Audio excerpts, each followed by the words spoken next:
The Local Show, sponsored by Victory in Motion, home of knee repair, not knee replacement, on News Radio 570 WSYR, on 106.9 FM, and live everywhere on the iHeartRadio app. The Local Show features in-depth conversation with business owners, employees, and influential business leaders throughout Central New York, exploring their successes, challenges, and reasons for doing business right here in our growing community. The Local Show is produced locally by Zoe Advertising. Now your hosts, Tom and Steve.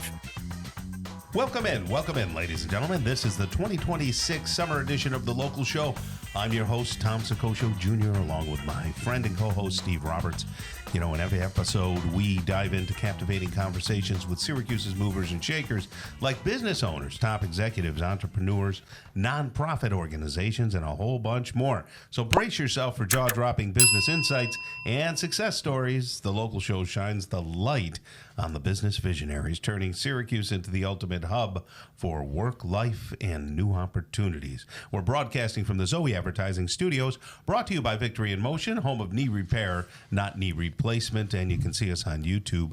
Just look up Zoe Advertising. And I guess they're going to see you for a little bit. Yeah, I got things to go, places to go, and I'm dragging an old friend, Rick Gary's going to be here in a little bit, and we all know he's better at this than I am, so why not? Yeah, but he's not as entertaining. Well, you know, not everybody can. Well, yeah. Okay. You just have that natural appeal. You have what comedians call the gift. Is that what it is? Yeah. So people are laughing with me or at me, Tom? No, they're laughing at you, Okay. but it makes for a great show. All right. I certainly like it. You're one of my props. Yes, I've been called worse. If I could have had you as a prop when I was younger, I might have still been in radio. Never know. I could have been famous. Dr. Nicole Anzalone is up first, and it's great to have her back on the show. Owner of Syracuse Hearing Solutions. How are you, Doc? I'm doing well, thank you. I'm losing my voice. Tom was getting jumped up, too. It's allergy season, I guess. It is. Yeah. Post-nasal drip and all that stuff. And, of course, when people blow their nose or they're getting in and out of the water, there's a lot of plugged ears at this point, right? Oh, yeah. So we've been making a lot of swim plugs lately for the summer. Yeah. Keeping me busy on the weekends. Yeah. So this last weekend at camp, we were up there, and I'm hearing from my wife multiple times, you need to see Nicole. Yeah. And I don't know. She thinks I can't hear, but I don't. I think it's that I don't listen well. Right. Yes. There's it can be a combo, right here, Nicole. Yeah. And we could rule one out at least. Yes. one type of hearing loss. Yeah. Yeah. No, it's my issue sometimes isn't that I didn't hear her say something. It's that I thought she said something different. Is that common? Where it's like you take it wrong, you know.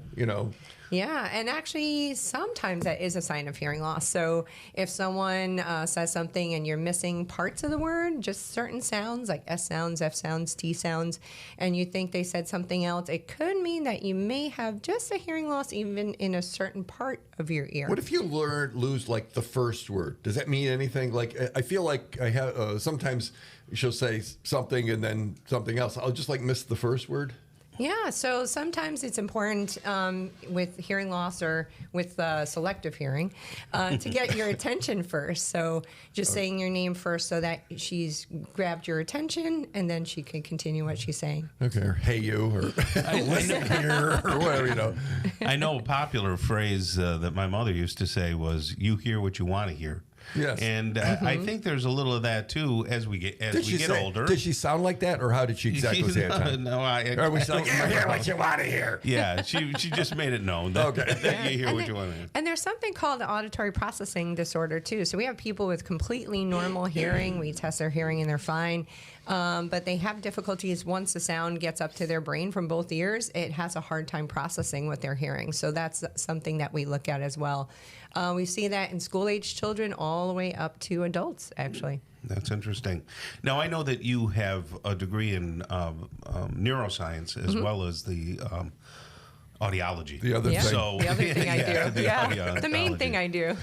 So how does neuroscience play into your practice of audiology? Yeah, so we, when I got my master's degree in neuroscience, we were studying the sensory system. So it was a biomedical engineering and neuroscience program at SU at the time.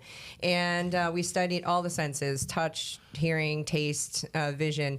And it was really cool, like looking at the psychophysics or like how we sense in what we do in our environment and how we process that.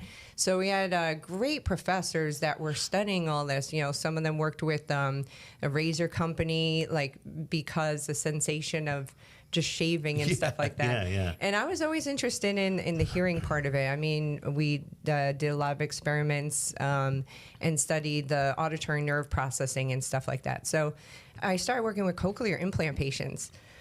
And we were developing the research interfaces for their systems and how they hear loudness and how they perceive loudness. It's so interesting, so interesting. And just hearing their stories of how miraculous it was from going not hearing at all to hearing within normal range.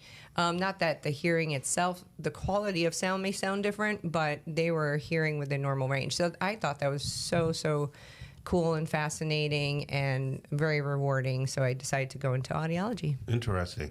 And in audiology, what kind of patients do you see and what's the age range? In my office, and this is not everywhere, but we see all ages. So I see the little newborns, who I love to see, all the way up to adults. So yeah, all ages. And we test hearing, we treat and manage tinnitus or tinnitus. We manage balance disorders as well that are related to the ear. We make hearing protection. So anything ear related is what we do. How do you know that balance is connected to the ear necessarily? Because, you know, I'm going to turn into Tom, a little hypochondria here. I don't seem as balanced, and of course I'm Sasquatch, so I'm closer to everything. Anyway, it feels like I'm tippier than I was when I was younger, and I'm walking on uneven surfaces when I fish and things like that. It always feels like I'm kind of like this. Is that an ear thing, or is that just, hey, you're getting old, shut up and stop complaining, like Tom? It could be an ear thing. So there are actually tests that we look at to see if there's a weakness in one ear or the other that's throwing you off, because your brain likes equal and opposite signals between ears. So we could test your ears, like 6 parts of each ear, and the nerves connecting to see if that's what the problem is.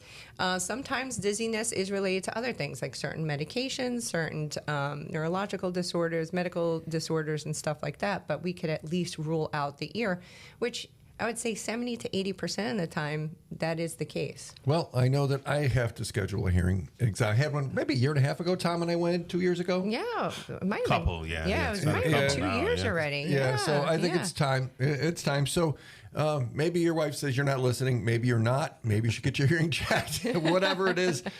Syracuse Hearing Solutions.com. Dr. Nicole Anzalone. The phone number, can set up a time to go out there and chat. 468-2985. 469-2985. Nicole, thanks for joining us today. Thank you for having me. It's 468. Did I do that again, Tom? Yeah. It's at 469, but that's okay. Well, you know, 220, 221, what's the difference? It's all about listening, right?